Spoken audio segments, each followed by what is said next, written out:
My name is Drew. And I'm Ethan, and we hope you enjoy the brief history of rocket science.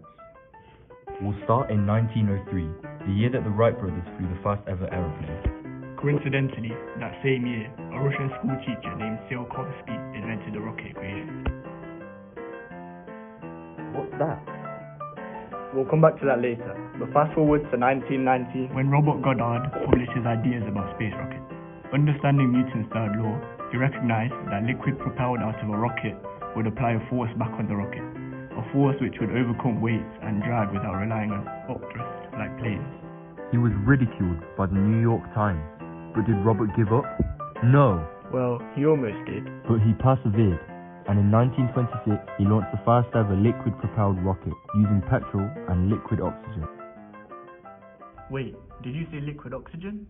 Yeah, because rocket propulsion depends on both fuel and oxidizer, which are combined in a combustion chamber, allowing the engine to work even in a vacuum.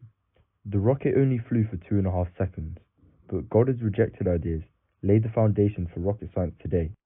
Unfortunately, he passed away before witnessing the full impact of his ideas. In 1944, the German V-2 rocket became the first object in space by reaching the Kármán line.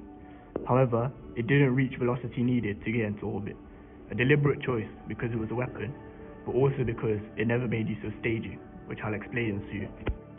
Allow me to introduce you to Drew's Ultimate Rocket Sim 3000.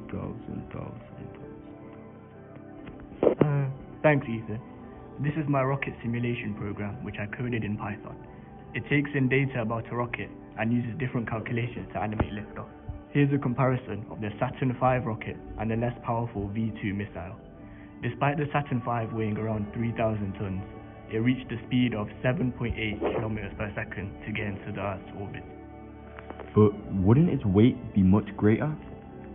Remember the rocket equation? Delta V equals exhaust velocity multiplied by the natural log of the ratio of initial mass to final mass. English, please?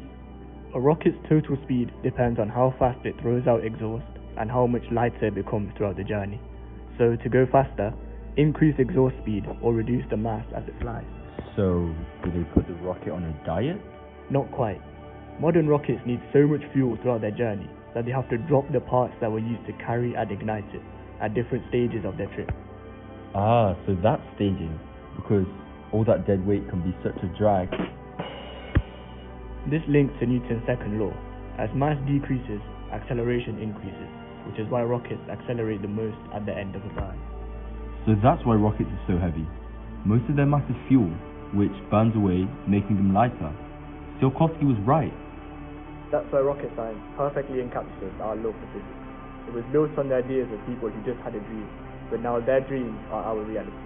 And their inventive spirit lives on today, as SpaceX develops ways to reuse boosters by catching them before collision with the ground. So we hope that you feel inspired to dream big, to dream out of this world. And the next time somebody says it's not rocket science, just show them this video.